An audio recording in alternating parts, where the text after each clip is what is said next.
This is a production of PBS Charlotte. Just ahead on Carolina Impact. There are no words to describe what it's like to see a parent's face when their child has breakthrough on the back of a horse. We'll take you to the Charlotte area farm where special needs patients find healing on horseback. Plus, see how a local nonprofit empowers the visually impaired. And we show you how an area hardware store is about more than just nuts and bolts. It actually brings community together. It's all on tonight's Carolina Impact.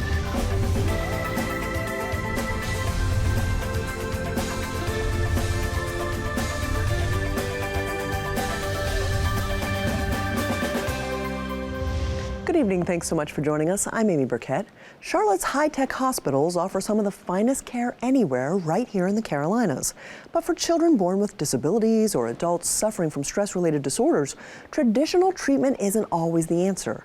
Carolina Impact's Jeff Saunier and videographer Doug Stacker show us a different kind of care at Shining Hope Farms, where they're changing lives with their horses of healing.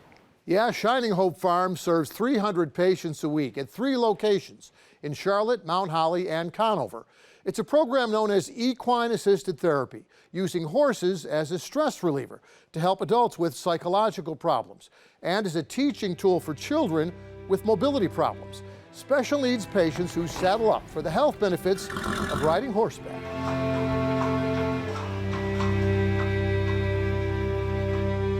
So Caleb has been coming to see me about a year now.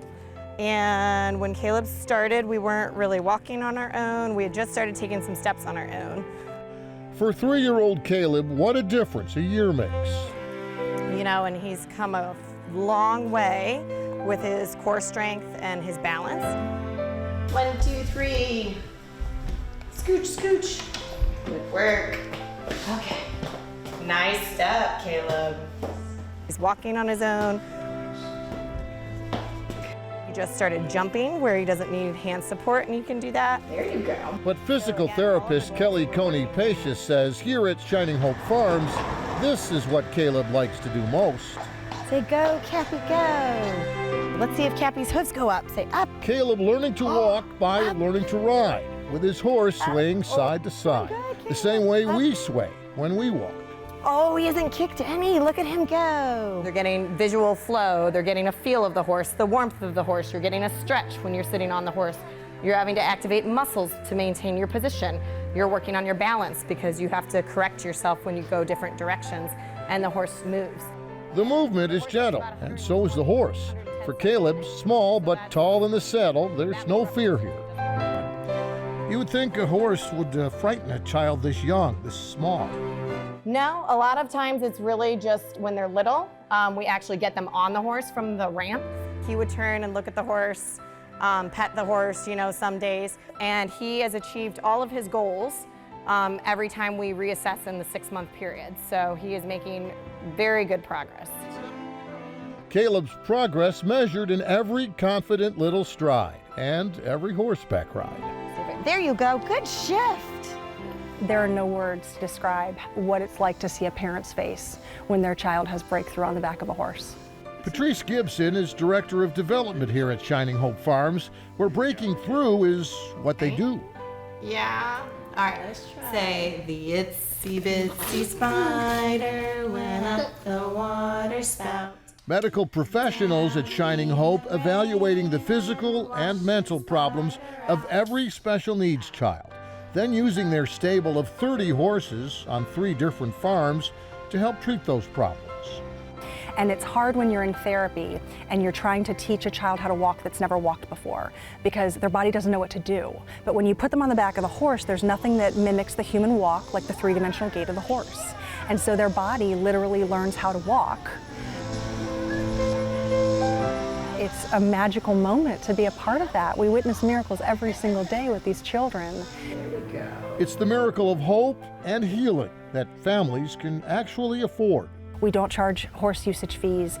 There's no out-of-pocket cost other than their copay that they would be paying if they went to a clinic. Our goal is to help our community, and not just help the children in need in our community, but also help our communities, the people that have served us. We want to be able to serve those who have served us. That's why Shining Hope also welcomes veterans and first responders to its horse therapy program. It's a gentle giant right here. As Army veteran Kelly Little grooms his horse Red for a ride today, it reminds him of summers at his grandfather's home. Yeah, so I was sitting on the porch. Mr. Shaw, who was right next to him, had all these horses, so I was just sitting watching, but never rode, but I always felt connected to him. And now, after 25 years in the military, much of it in combat zones overseas, Losing different brothers, some of the experience I seen while I was over there. This end must go here. the horses he saddles up here at Shining Hope Farms are helping Kelly connect again with civilian life. And so there's an isolation, you're coming back, it's not quite the same. And you can check them again. The horse showed me that it was things that I was hiding that I needed to deal with. Insomnia, flashbacks, whatever it is they're dealing with, being around the horse has this calming effect. It really positively affects them, changes their mood, changes their stress level. And so we have countless stories of how just being here on the farm has really helped them. He listens well, just my pressure with my feet. We can act like we're healed, but inside we're suffering. And so this puts you in a position to really be at peace because of this experience with this amazing and huge animal, to build that relationship and create feelings of belonging and trust. That in itself, for me, is, you can't explain it. It just happens. And then they choose you. All right, big guy. Why the horse? The horse is mysterious and amazing, and there's a lot that I can't explain about the horse. I don't know how to explain how it does what it does, but some of the things that we've seen our patients experience. Say you get to ride the biggest horse there is. Bringing them to the farm, they forget that they're doing therapy because they're riding a horse, and it's fun and it's different and it's very motivating. So it changes the entire dynamic, but they're still achieving the same goals. It's really exciting to watch.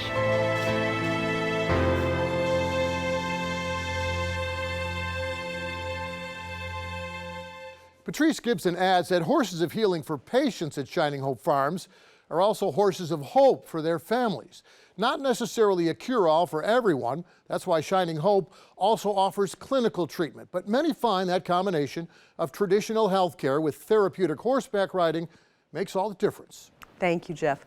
If you want to know more about Shining Hope Farms, check out the link on our website at pbscharlotte.org. You'll find details on the equine assisted therapy programs, information on how you can volunteer or donate, plus names and pictures of all those beautiful horses. Well, every day, organizations across our region help people turn challenges into new beginnings. For those living without sight, that journey takes extra strength.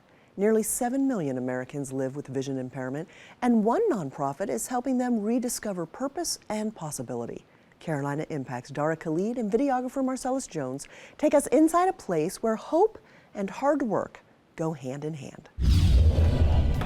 Lights off. All right, go ahead and put your blindfolds on. Blindfolds on. Go ahead and we eat. We start.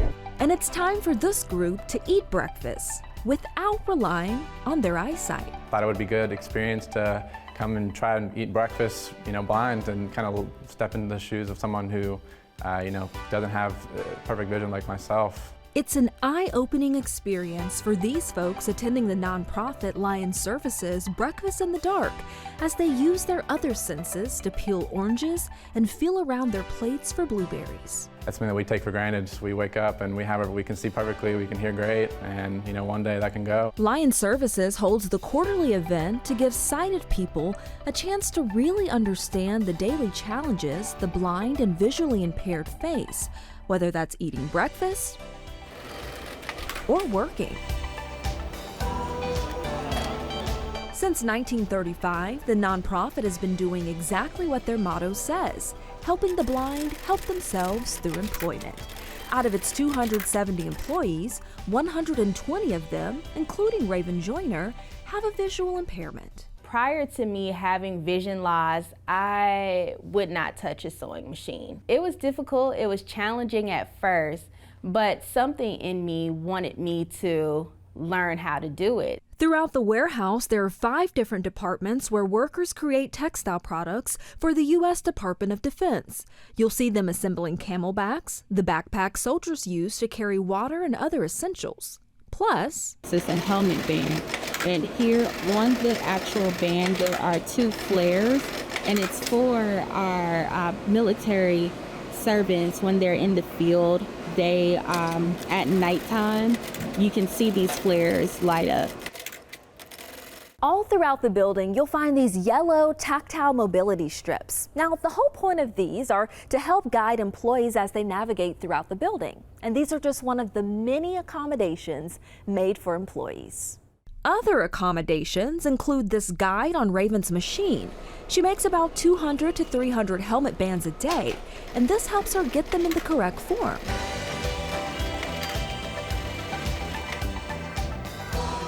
And I place it down here at the top, and I can bring this sticker up. Even the sticker has a place on the machine that makes it easy to fold. And boom, there it is. Once having a successful career as an event planner, this isn't the job Raven ever saw for herself, but a diagnosis in 2021 forced her to pivot. It began with my vision just became a little bit blurry, and from there it just became more blurred and more blurred. I remember driving and not being able to see the traffic lights until I got close enough to see them. It was kind of just like someone started dimming the lights. She didn't know it at the time, but she was battling diabetic retinopathy, which is a complication people with diabetes can have that affects their eyes. In Raven's case, she doesn't have total blindness, so she can still see light, but she is legally blind, which means she doesn't get to see precious moments anymore. The hardest part, I would say, is feeling as if I'm missing out on seeing my children grow up.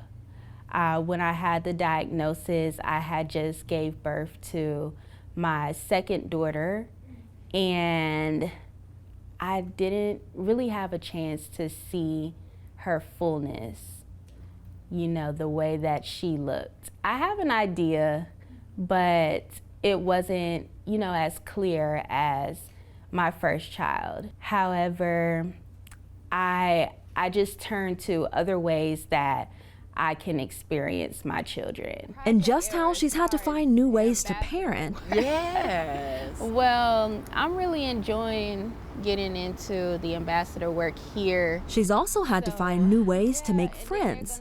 But her job at Lion Services provides an environment that makes it easy. One of the things that we've heard for the past several years is how we treat each other with respect, number one. And then number two is how we want to ensure that everyone is successful. And I've heard so many people say in the past year of what a difference the company has made in their life.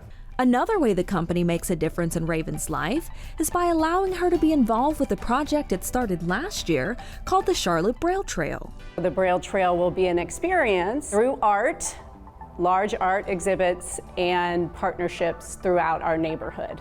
In addition to that, we are hoping to make this neighborhood the most accessible neighborhood in Charlotte, and maybe even the nation. Still in the works and expected to cost at least $250,000, the Charlotte Braille Trail will be a path through the city that's inclusive for those with visual impairments. It'll have features like Braille signage, artistic installations, and tactile guides. We don't have a lot of access to things as far as going to a restaurant and it being fully accessible, or getting to the light rail to get downtown. The whole idea with the Braille Trail is to just be that path in the middle that connects all of these things. With each step Raven takes on the concrete path that'll soon be part of the Braille Trail, it uplifts her, knowing her perspective and involvement will help create a brighter future, not only for herself, but also for everyone else who has to experience life through a different lens. For Carolina Impact, I'm Dara Khalid. Thank you, Dara. The folks at Lions Services tell us they received a grant from the city of Charlotte and are hoping to have the first piece of the project in position by the beginning of next year. When you think about craft beer, you probably don't think of crafting right alongside it. But a local group is bringing the two worlds together, one handmade project at a time. Casual Crafters is all about creativity, connection, and community. Producer John Branscombe shares how this unique gathering creates real impact. It's no secret, many folks love craft beer. Down in Still Creek, a popular place to sip a pint is the Casual Pint. Casual Pint's like a community gathering place. We're like the local Cheers, we like to say. When you walk in, we know your name. Throughout the week, they offer up your typical taproom entertainment. We have trivia on Tuesday nights, live music on Fridays, and karaoke on Fridays. But come Wednesday evening, that's when things get a bit more crafty than just the craft beer. So anyways, you guys, I have this one going. I'm Sandy Adams, but watch, it's so crazy. I work in the back of the house here at the Casual Pint. Tonight I am here as the leader of our Casual Crafters group. We're talking knitting, crocheting, diamond dot painting, embroidery. Adams says the inspiration for Casual Crafters came when she learned another crafting group had lost its usual meeting place. I was like, well, we could do that. We could have our own little group. Now, the difference between us and them is we're drinking wine while we're at it. We're having a little bit of a good time.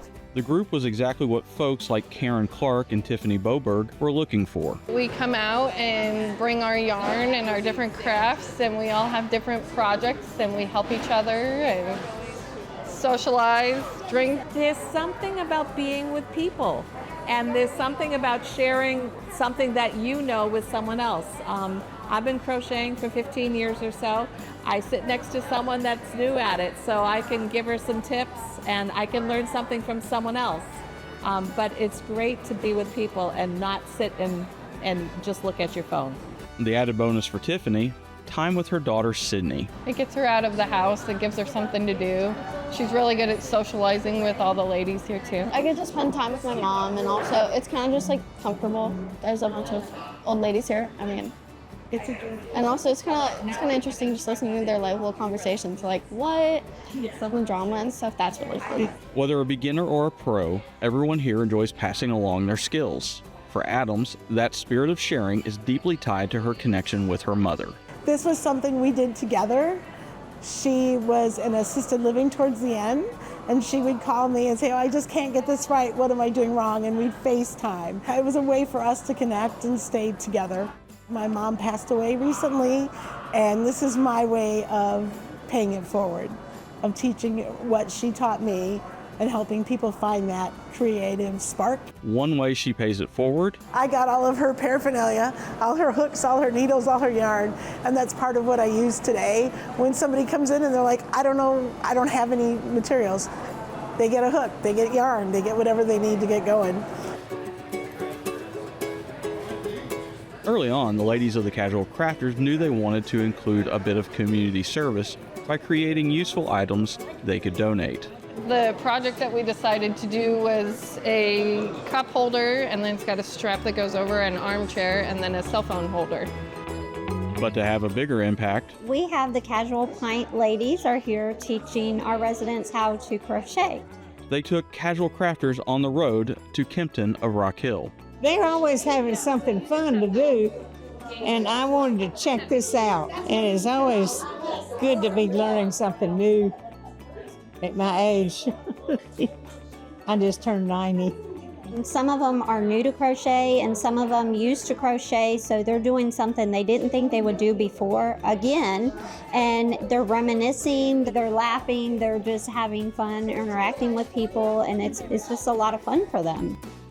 With each chain and stitch, it's obvious here at the Casual Pint there's something more being crafted. Oh my gosh, I would have never even known any of these ladies. Like, I wanted to find a group of people, and I found a group of people. For Adams, it means even more. It's definitely something that I remember doing with my mom that kind of keeps her a little bit alive for me, especially now that I'm hoping to carry it on and teach other people how to do it. I like to think that Mom is here, definitely. You know, they say that they always let you know they're still around.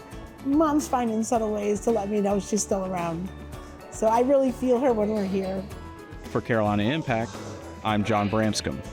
I think I need to spend some time with those ladies to improve my crocheting skills. Thanks so much for sharing that story, John.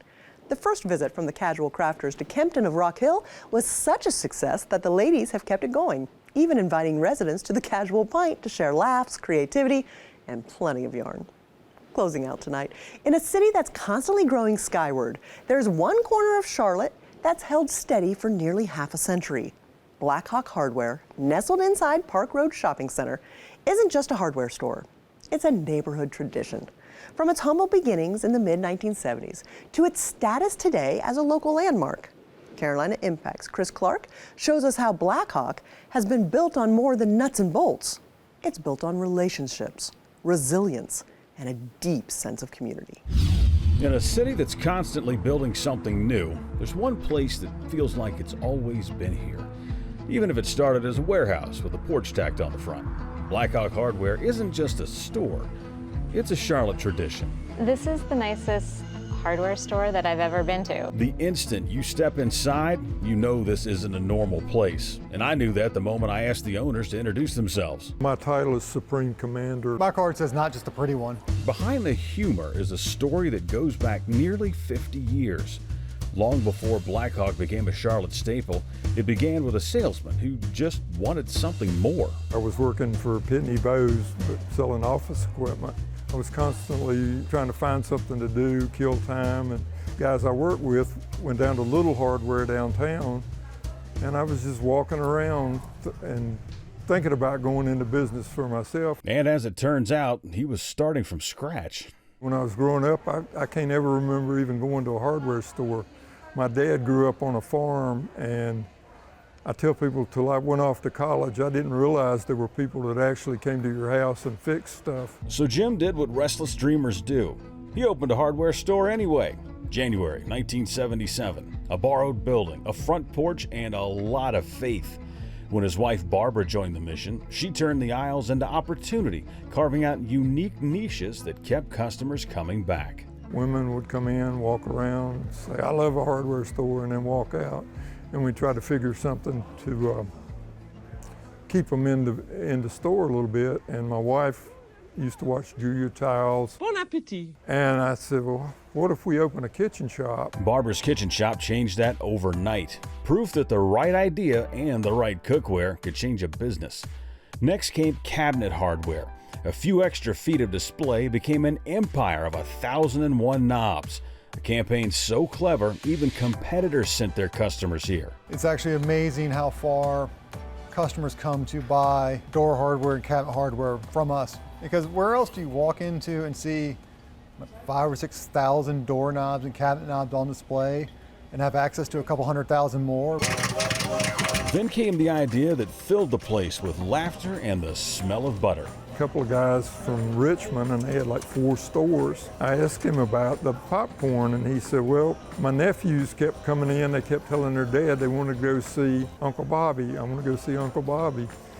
And he said, I figured out after a while they didn't care about me. They wanted popcorn. While other stores spent thousands chasing the perfect scent, Black Hawk went old school with popcorn, free and fresh all day. It's absolutely phenomenal. You can smell it all the way up there at Jenny's, across the Firestone. You see the trail all the way up to Harris Teeter. The popcorn drew people in, but the dog sealed the deal. You want to be interviewed? Here's the camera. This is Nacho. The one down here is Scout. Black Hawk became Charlotte's most dog-friendly hangout with treats, wagging tails, and even a wash station. Sometimes there is a line, and most of the time there is not. The line is usually on a Friday or a Saturday. And in case you think it's all fun and fur, look up. A lot of it's just looking at things differently and just wanting to be entertained yourself. If you buy so much from a particular vendor, they'll give you an animal. We were sitting there going, well, we can't spare 15 feet of retail for a T-Rex. And my general manager goes, well, you can put it on top of an aisle or something. And I was looking at him going, if you do that, you might as well hang it from the ceiling. And lo and behold, we have a 15-foot T-Rex hanging from the ceiling. But beneath the whimsy is precision. Take the paint department, for example. Who wants to have a conversation when there's a paint shaker going next to you? Like, rattling your teeth out. So we put it in a back room. Blackhawk has a way of making things feel special. And for customers, it's become a holiday tradition all of its own. I have a friend, and we have gone to the Southern Christmas Show for years, and she's getting a little frail. Last year, she said, I tell you what, let's do. She says, let's not go to the Christmas show this year, let's go to Blackhawk. You know, when the Visitors Bureau starts recommending you, you've made it. She was saying, oh, we tell people to come to Blackhawk from the Visitors Bureau, and I'm thinking, that either says there's not a lot to do in Charlotte. Because Blackhawk isn't just where you buy things, it's where people feel they belong. When we're interviewing someone, we just think, hey, would I like to have lunch with this person for the next 5 years? If the answer is yes, okay, they'll be good. We're like a family here. I wouldn't really be here without them. It's a culmination of doing 1,000 things 1% better, not one thing 1,000% better. At Blackhawk Hardware, it's never just nuts and bolts. It's neighbors, laughter, and almost 50 years of Charlotte charm. For Carolina Impact, I'm Chris Clark. Thank you, Chris. Almost half a century later, Blackhawk Hardware is still family, still community, and still Charlotte. Proof that sometimes the best business plan is doing right by the people right outside your door. Well, we'd love to learn about the amazing stories across our region that you think deserve some attention. Please email the details to stories@WTVI.org. We might be able to spotlight them on a future Carolina Impact. Well, before we go this evening, I have to say thank you to my neighbors from Carolina Orchards in Fort Mill, South Carolina. Came up to be part of our audience today. They were amazing with really good questions. They tried to stump me, and they did a pretty good job. That's all the time we have this evening. Thanks so much for joining us. We always appreciate your time, and I look forward to seeing you back here again next time on Carolina Impact. Good night, my friends.